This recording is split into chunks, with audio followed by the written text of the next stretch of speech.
সে কোনোদিন বলতে পারেনি ভালোবাসি। লাজুক নীরবতাই ছিল তার চিরসঙ্গী, কিন্তু প্রকৃতি যে তাদের জন্য অন্য কিছুই ভেবে রেখেছিল। তো আজকের গল্পটি তোমাদের মন ছুঁয়ে যাবে। আজকে গলাটা সঙ্গ দিচ্ছে না, একটু মানিয়ে নিও। তো চলো গল্পে যাওয়া যাক। তো গল্পের শুরুতেই সিদ্ধু নামে একটি ছেলেকে দেখতে পাই। তার একটা অভ্যেস আছে, সে তার জীবনের সমস্ত কথা টেপ রেকর্ডারে রেকর্ড করা। কিন্তু আজকের রেকর্ডটা একটু অন্যরকম, কারণ সে তার প্রিয় মানুষের থেকে অনেক দূরে চলে যাচ্ছে।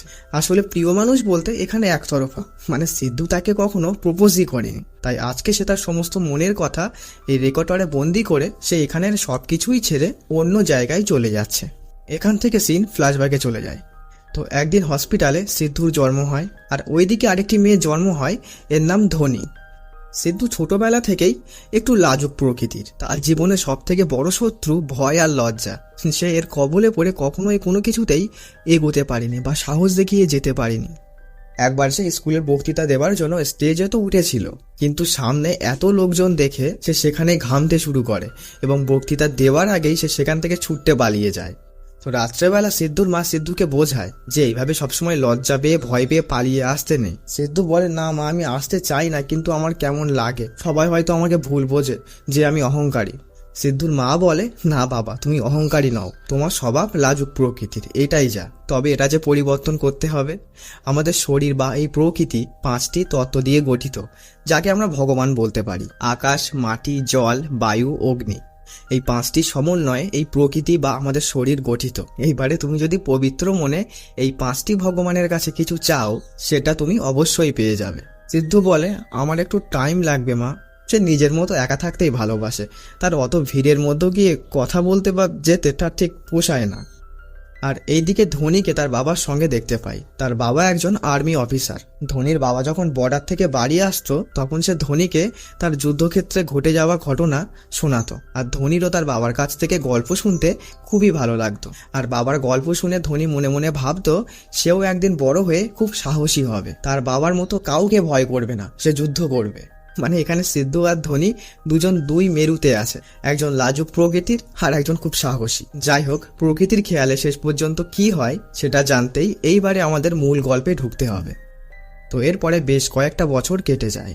সিদ্ধুকে দেখতে পাই সে বড় হয়ে গেছে, সে এখন কলেজে পড়ে। তবে তার সেই লাজুক স্বভাবটা এখনো কিন্তু যায়নি। একদিন বৃষ্টির মধ্যে সে বাড়ি ফিরছিল, হঠাৎ বাস স্ট্যান্ডে একটি মেয়ের দিকে তার চোখ যায়। মেয়েটি আর কেউই নয়, ধোনি। তো সিদ্ধু সে বাস স্ট্যান্ডের তলায় এসে দাঁড়ায় এবং সে লুকিয়ে লুকিয়ে ধোনিকে দেখতে থাকে।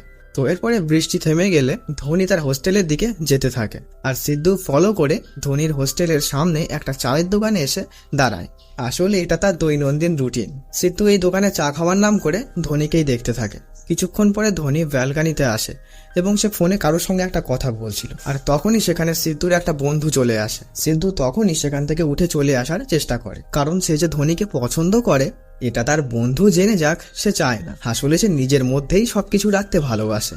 হ্যাঁ, এখানে একটা বিষয় মনে আসতেই পারে যে সিদ্ধু ইন্ট্রোভার্ট টাইপের, এত লজ্জা ভয় যার, সে একটা মেয়েকে ফলো করছে। এখানে একটা টুইস্ট আছে, সেটা গল্প এগোনোর সঙ্গে সঙ্গেই বুঝতে পারবে।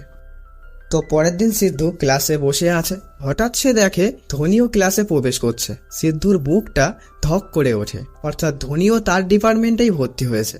এবারে একই কলেজে পড়ার সুবাদে সিদ্ধু ধোনিকে সবসময়ই দেখতে পায়। আসলে সে ধোনিকে বিগত 2 বছর ধরে ফলো করেই যাচ্ছে, কিন্তু আজ পর্যন্ত তার সৎসাহসী হয়নি যে ধোনিকে গিয়ে তার মনের কথা বলবে। তো যাই হোক, সিদ্ধুর বন্ধু অভি সিদ্ধু যে ধোনিকে পছন্দ করে এই বিষয়টা সে ধরে ফেলে। তখন অভি সিদ্ধুকে বলে, আরে ভাই, এইভাবে কতদিন, তুই সারা জীবনই ওকে দেখে যা, আর অন্য একজন এসে ওকে নিয়ে চলে যাবে। আরে ওকে গিয়ে একবার তো মনের কথাটা বল, হয় হবে নাই না হবে। সিদ্ধু বলে, না ভাই থাক, আমার আর একটু সময় লাগবে। তো এইদিকে ধোনি ও তার বান্ধবী স্নেহাকে দেখতে পাই। তারা মানালির একটা জায়গায় দাঁড়িয়ে সূর্যাস্ত দেখতে থাকে। স্নেহা বলে, ধোনি তুই এখানে কেন বারবার আসিস? ধোনি কতকটা ইমোশনাল হয়েই বলে যে তার বাবা মানালির এই জায়গাতে তাকে সবসময় নিয়ে আসতো সূর্যাস্ত দেখাতে। তারপরে বাবা একদিন যুদ্ধে যায় আর ফেরেনি, অর্থাৎ তার বাবা শহীদ হয়ে গেছে। তারপর থেকে ধোনির মন খারাপ হলে সে এখানেই চলে আসে এবং তার বাবার স্মৃতি রোমন্থন করে। তো এদের পিছনে কিছুটা দূরে দাঁড়িয়ে সিদ্ধু আর অভি এদের কথাবার্তা শুনছিল। তো অভি সিদ্ধুকে বলে, ভাই ধোনি কিন্তু ইমোশনালি আছে, এই ফাঁকে যা ওকে গিয়ে তোর মনের কথাটা বল। সিদ্ধু বলে, না ভাই থাক, ও একটা সমস্যায় আছে, এখন গিয়ে আমি ওকে এসব বলবো? আমার আর একটু সময় লাগবে। তো এর মধ্য দিয়ে অনেকটা সময় কেটে যায়। তো সিদ্ধুর কর্মকাণ্ড দেখে অভি বুঝতে পারে যে এর দ্বারাই আর মেয়ে পটানো হবে না। তো সে একটা প্ল্যান বার করে। ধোনির বান্ধবী স্নেহার সঙ্গে সে বন্ধু পাতায় এবং সিদ্ধু আর ধোনির বিষয়টা সে স্নেহাকে বলে। স্নেহা প্রথমটায় রাজি না হলেও পরে এতে দুজনের কথা বলার ব্যবস্থা করে ফেলে। একদিন স্নেহা ধোনিকে বলে, ধোনি, আমার একটা পার্সেল এসছে, ও আমারই বন্ধু হয়, সিদ্ধু নাম, ও নিচে দাঁড়িয়ে আছে, ওর থেকে পার্সেলটা একটু নিয়ে আসবি। আর এদিকে অভি সিদ্ধুকে মেরে ধরে পাঠিয়ে দেয় যে তোর জন্য এতটা কষ্ট করলাম, আজকে তুই বলবি। সিদ্ধু মনে মনে ঠিক করে নেয় যে ধোনি আসলেই সে এরকম কথা বলবে, কিন্তু ধোনি তার কাছাকাছি আসতেই তার সব তালগোল পাকিয়ে যায়। ধোনি যেই বলে সিদ্ধু স্নেহার পার্সেল, সিদ্ধু কথা বলা তো দূর, ধোনির দিকে সে তাকাতেও পারে না, সে কোনো রকমের পার্সেলটা দিয়ে সেখান থেকে পালিয়ে যায়। তো এই দৃশ্য দেখে অভির মাথায় হাত, সে মনে মনে ভাবে যে এ ছেলের দ্বারা আর প্রেম হবে না। তো যাই হোক, এরপরে অভি সিদ্ধুকে ধরে অনেক রিহার্সেল করিয়ে নেয় যাতে সে এর পরের বারে বলতে গিয়ে কোনো ভুল না করে। তো এরপরে একদিন কলেজে অভি সিদ্ধুকে ধোনির পিছনে পাঠিয়ে দেয়। তো সিদ্ধু মনে সাহস নিয়ে ধোনিকে যেই ডাকতে যাবে অমনি ধোনির মনে হয় পিছনে কেউ একটা আছে বলে সে আনখিয়ালি পিছনে তাকাতেই সিদ্ধু থতমত খেয়ে যায় এবং সে সেখান থেকে পালিয়ে যায়। তো এরপরে রুমে এসে অভি সিদ্ধুকে অনেক বকাঝকা দেয় যে আমি বারবার একটা প্ল্যান করছি আর তুই লজ্জায় ভয়ে সেখান থেকে পালিয়ে আসছিস। তো এদের ঝগড়া দেখে রুমের রান্নার সাবিত্রী দিদি এদেরকে বলে যে কি হয়েছে। আসলে সাবিত্রী দিদি অনেকটা ফ্রেন্ডলি, তো অভি দিদিকে সবটা খুলে বলে। তো সাবিত্রী দিদি সিদ্ধুকে বলে, দেখ সিদ্ধু, তুই যদি ধোনিকে সত্যিই ভালোবেসে থাকিস, ধোনি একদিন তোর চোখ দেখেই তা বুঝতে পারবে, তোকে আর ঘটা করে ওকে কিছু বলতে হবে না। তখন অভি বলে, আরে দিদি, ওর চোখের ভাষা বোঝার জন্য তো সিদ্ধুকে ধোনির সামনে যেতে হবে, ও বেটা সেটাই যায় না। তো হোলির দিন ধোনি ও তার বান্ধবীরা রং খেলছিল, আর এইদিকে অভি সিদ্ধুকে বলে যে ধোনিকে গিয়ে রং মাখাতে, কারণ হোলির দিনে সবাই সবাইকে রং মাখাতে পারে। তো সিদ্ধু মনে এক গাদা ভয় নিয়ে সে আসতে থাকে, আর এদিকে ধোনিরা মজা করতে করতে একটা পুলিশ অফিসারকে রং মাখিয়ে দেয়।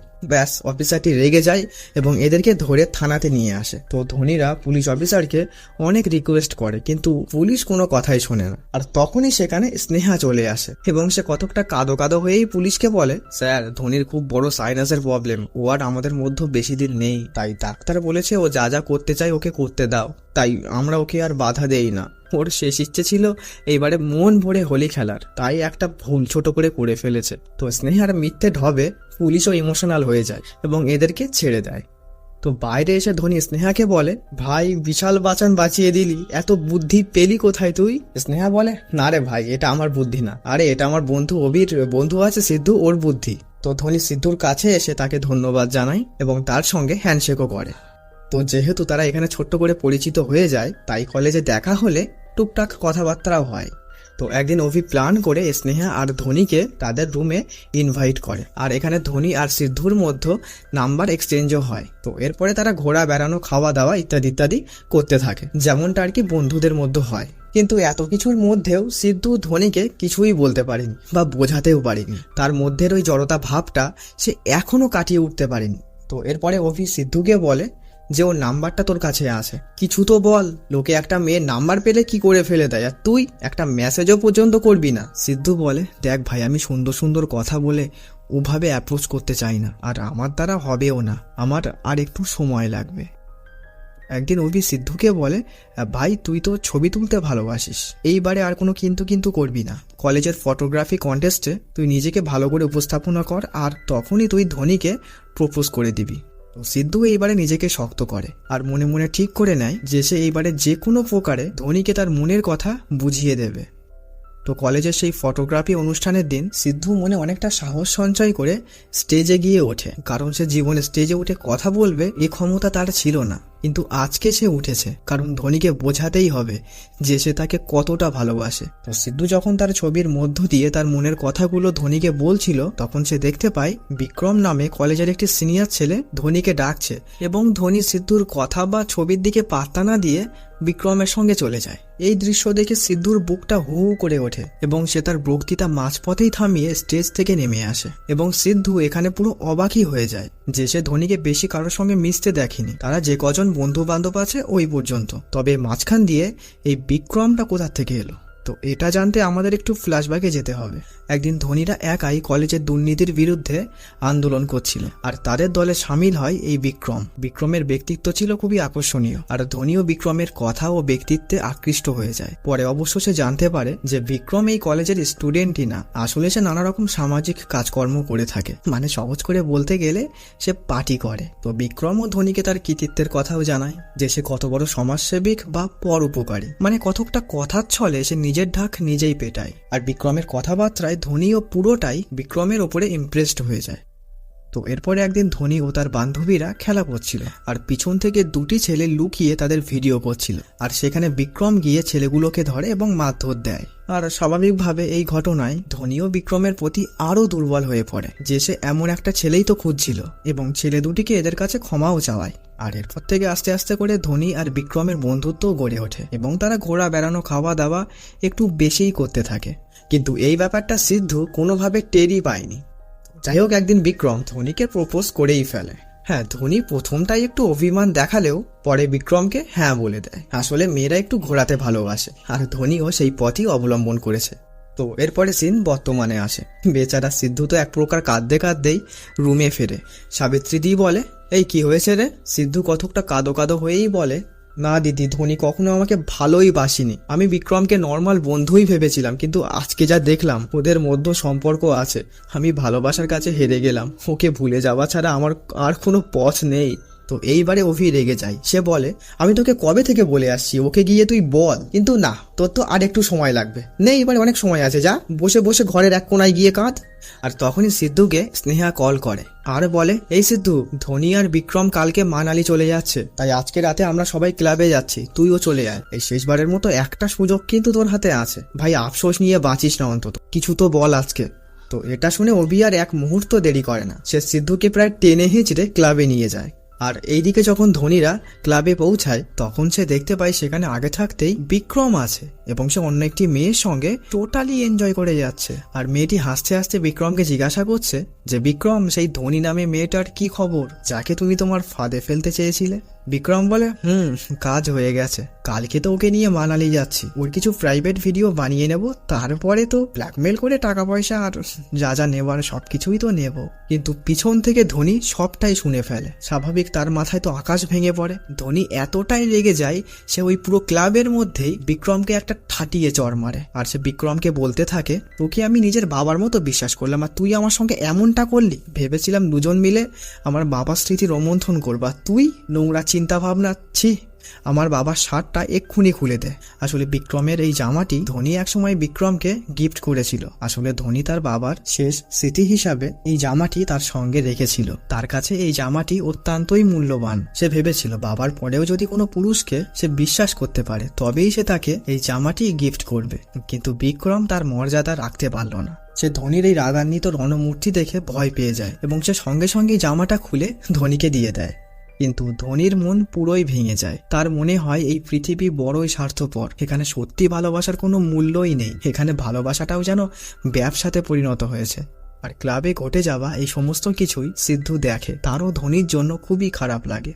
আর সেই রাতেই ধোনি সিদ্ধান্ত নেয় যে আজকেই সে মানালি চলে যাবে। আর এদিকে স্নেহা সিদ্ধুকে বলে দেয় যে ধোনি একাই মানালির উদ্দেশ্যে বেরিয়ে গেছে। কিন্তু সিদ্ধু আর এক মুহূর্ত দেরি করে না, সে বাইক নিয়ে ধোনির পিছনে সেও মানালি চলে আসে, এবং সে দেখতে পায় ধোনি সেই পাহাড়ের চূড়াতেই দাঁড়িয়ে আছে। ধোনি এখানে দাঁড়িয়ে হাউ হাউ করে কাঁদতে থাকে। সে একসময় তার সংজ্ঞা হারায়। তার মনে হয় এই জীবন রেখে আর লাভ কি, তাকে মরতেই হবে, এবং সে ফট করে ওই খাদেই লাফ মারে। আর এই দৃশ্য দেখে সিদ্ধু নিজেকে ধরে রাখতে পারে না, সেও ধোনির পিছনে ওই খাদেই লাফ মারে। না, কপাল জোরে কেউই মরেনি, দুজনাই বরফের ওপরে পড়েছিল। সিদ্ধুর জ্ঞান ফিরতেই সে ধোনিকে দেখতে পায়। ধোনি অচৈতন্য অবস্থায় পড়ে আছে। সিদ্ধু খুবই ভয় পেয়ে যায়। সে ধোনিকে কোলে করে হসপিটালে নিয়ে আসে। তো ডাক্তার সিদ্ধুকে জানায় যে ধোনি বরফের ওপরে পড়ায় ওর খুব একটা ক্ষতি হয়নি, ওর মাথায় একটু আঘাত লেগেছে, ওর শর্ট টাইম মেমারি লস হয়ে গেছে। ও যে পাহাড় থেকে লাফ মেরেছে, তুমি ওকে হসপিটালে নিয়ে এসছো, এর কিছুই ওর মনে নেই। তবে এটা ক্ষণিকের জন্য, 24 ঘন্টা বা 1 সপ্তাহের জন্য থাকতে পারে, তারপরে আবারও স্বাভাবিক হয়ে যাবে। পরে ওর পূর্বের স্মৃতিশক্তি ফিরে আসলে এই মাঝারি 24 ঘন্টা ওর সঙ্গে কি ঘটে গেছে বা কি হয়েছিল ও কিছুই মনে রাখতে পারবে না। তো সিদ্ধু এই বিষয়টা স্নেহা আর অভিকে জানায়। তো ওরা বলে, ভাই, এই সুযোগটা অন্তত কাজে লাগা, যে যখন ধোনির জ্ঞান ফিরবে তুই ওকে বলবি যে তুই ওর বয়ফ্রেন্ড হোস, কারণ ওর আগের স্মৃতি কিছুই মনে নেই।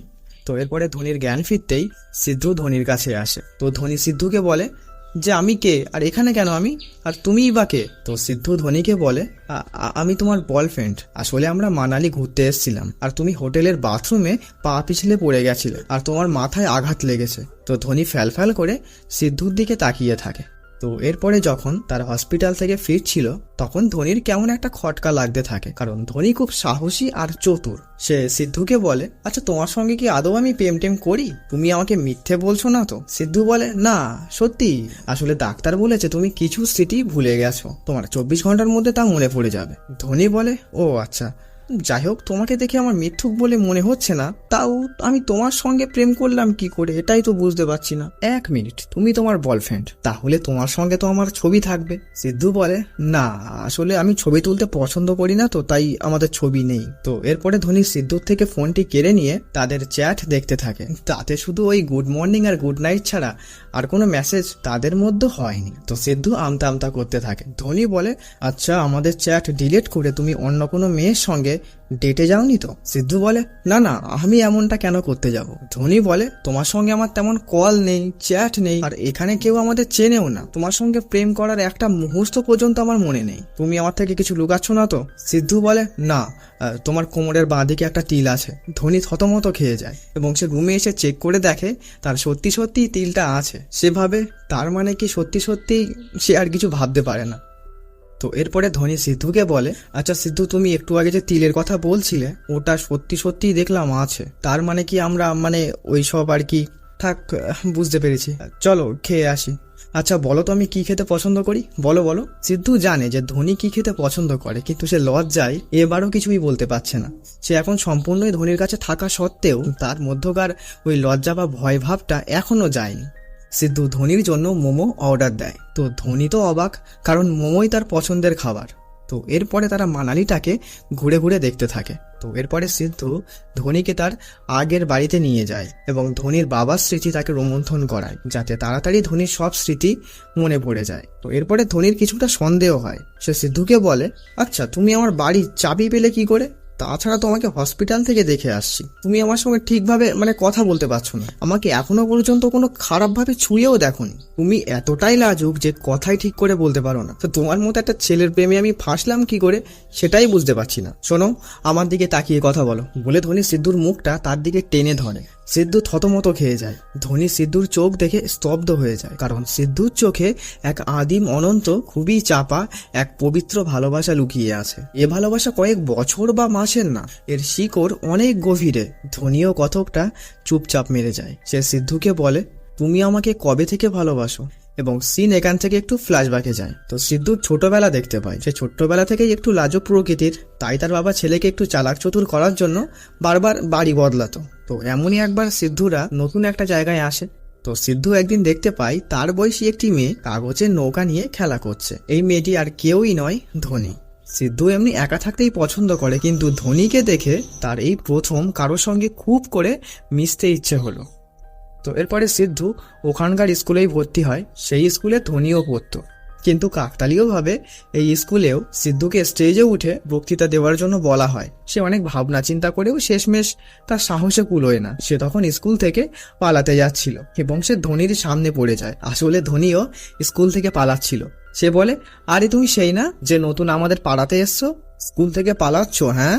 সিদ্ধু আমতা আমতা করে বলে হ্যাঁ।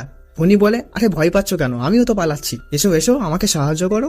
তো ধোনি সিদ্ধুর পিঠে পা দিয়ে পাঁচিল লাফ মেরে পালিয়ে যায় দুজনায়। তো এরপর থেকে তাদের বন্ধুত্ব গড়ে ওঠে। তারা একসঙ্গেই স্কুলে যাতায়াত করে। তো ধোনি সিদ্ধুর সঙ্গে একের পর এক কথা বলেই যায়, কিন্তু সিদ্ধু ওই হ্যাঁ হুঁ ছাড়া খুব একটা কথা বলতে পারে না। তার খুব ইচ্ছে করে যে ধোনির সঙ্গে সে সারাদিনই কথা বলে, কিন্তু সে পারে না। আর সে ধোনির কাছে ইচ্ছে করেই বারবার হেরে যায়। একবার ধোনি সিদ্ধুর কাছে একটা ঘুড়ি চায়। তো সিদ্ধু বাবার কাছে বায়না করে নিজের জন্য ঘুড়ি কেনে, আর সেটা সে ধোনিকে দিয়ে আসে। আর এটা পেয়ে ধোনিও খুব খুশি হয়। ধোনির বার্থডের দিন ধোনি সিদ্ধুকে নেমন্তন্ন করে যায়, কিন্তু বার্থডে পার্টিতে সিদ্ধু যেতে পারে না। তার ওই অত লোকের মাঝখানে তার কেমন একটা লাগবে, লজ্জা করবে, এই ভয়তে তার ওখানে যাওয়ার খুব ইচ্ছে হলেও সে যেতে পারে না। তো পরের দিন ধোনি স্কুলে এসে সিদ্ধুর সঙ্গে ঝগড়া বাঁধিয়ে দেয় যে সে তার জন্য কতক্ষণ অপেক্ষা করলো কিন্তু সিদ্ধু এলোই না। তো সিদ্ধু আমতা করতে থাকে যে তার অত ভিড়ের মাঝখানে কেমন একটা লজ্জা লাগে সে ঠিক পেরে ওঠে না। ধোনি বলে, তুই মিথ্যে বলছিস, তুই ইচ্ছে করে আমার বার্থডেতে যাসনি, আমাকে তুই বারবার ইচ্ছে করে যেতাস কেন? তোর সঙ্গে আমিই বকে যাই আর তুই হ্যাঁ হুঁ, আর তুই একটা কথা বললি কি বললি না, তুই বিশাল বোরিং একটা ছেলে, আমার সঙ্গে আর মিশবি না। সিদ্ধুর খুব খারাপ লাগে কারণ সে তো কথা বলতে চায় কিন্তু সে তো কথাই খুঁজে পায় না, বা ধোনি সামনে থাকলে সে ঠিকভাবে কথাও বলতে পারে না। সিদ্ধু যে তাকে অবুঝের মতো কতটা যত্ন করে, ভালোবাসে, এই বিষয়টা ধোনি কখনোই আলোকপাত করে দেখেনি। তো এরপরে সিদ্ধু ধোনির কাছে ক্ষমা চাইতে গিয়ে জানতে পারে যে ধোনির বাবা যুদ্ধক্ষেত্রে মারা গেছে, তাই ধোনিরা আর শোক সহ্য করতে না পেরে এখান থেকে তারা অন্য কোথাও চলে যাচ্ছে। তো ধোনি ও তার মা যখন গাড়ি করে চলে যাচ্ছিল তখন সিদ্ধু সাইকেল নিয়ে তাদের পিছনে পিছনে যাচ্ছিল, আর তখন ধোনিদের বাড়ির চাবিটি গাড়ি থেকে পড়ে যায় আর সিদ্ধু চাবিটি তুলে নিয়েছিল। তো এরপরে ধোনি কলকাতাতেই বড় হতে থাকে, সে তার সেই ছোট্টবেলার লাজুক বন্ধুটাকে ততদিনে ভুলেই গেছে। তারপরে সিদ্ধু যখন কলকাতার কলেজে ভর্তি হয় তখন হঠাৎ সে ধোনিকে দেখতে পায় এবং সে ধোনিকে চিনেও ফেলে, কারণ যে ছবি তার মনে গেঁথে গেছে একবার তা সে বলে কি করে। হ্যাঁ, ধোনির আনখেয়ালি মনে হতো যে হয়তোবা এই ছেলেটিকে সে চেনে, কিন্তু সিদ্ধু ধোনির দিকে সেইভাবে কখনো তাকায়ওনি বা কথাও বলতে পারেনি। ধোনিকে যে পেতেই হবে, তাকে যে প্রকার হোক হাতাতে হবে এমনটা না, তার ধোনিকে ভালোবাসতে ভালো লাগে তাই সে ভালোবাসে। ওই জন্য সে ধোনিকে কখনোই ইমপ্রেস করার কোনো চেষ্টাই করেনি। পরবর্তীতে ধোনির নাম্বার পেয়েও সে কখনো মেসেজ বা ফোন করে ডিস্টার্বও করেনি। ধোনির ইচ্ছার বিরুদ্ধে সে 1 ইঞ্চি কখনো এগোয়নি। তো ধোনি আজকে সিদ্ধুর চোখের দিকে তাকিয়ে সবটাই বুঝতে পারে যে সিদ্ধুর ভালোবাসা পবিত্র, অনন্ত, যা সে হয়তো কোনোদিনই ভাষায় প্রকাশ করতে পারবে না, তার নিজের মধ্যেই সেটাকে যত্নে আগলে রেখে দেবে। তো ধোনির মনে আর কোনো সংশয় রইল না, কারণ তার মনে হতে থাকে যে সিদ্ধুর কাছে সে সম্পূর্ণই স্বাধীন এবং তারা খেয়াল করে যে তাদের মধ্যে মতের বা ভাবনা চিন্তার অনেক মিল আছে, এমনকি দুজনাই এই প্রকৃতিকে ভালোবাসে। তো ধোনি সিদ্ধুকে ফটো তোলার জন্য ধরে নিয়ে আসে। তো সিদ্ধু আমতা করছিল। ধোনি বলে, আমি বুঝতে পারি তুমি আমার সঙ্গে ফটো তুলতে ভয় পাও। সিদ্ধু বলে, ব্যাপারটা তা না মানে, কিন্তু ধোনি সিদ্ধুকে আর কথা বলার সুযোগ দেয় না। তো তারা দুজনে বেশ খানিকটা ছবিও তোলে। তো রাতে একটা প্রোগ্রামে ধোনি তাদের সঙ্গে নাচছিল, তো সে সিদ্ধুকে ডাকে। সিদ্ধু এমনিই লজ্জা পায়, তাতে আবার নাচবে কি করে। যাই হোক, ধোনি তাকে টেনে নাচিয়ে দেয়। যত রাত বাড়তে থাকে সিদ্ধুর মনে কেমন একটা অস্বস্তি কাজ করতে থাকে, কারণ এই রাতটা কাটলেই তো ধোনির আগের স্মৃতি সব মনে পড়ে যাবে।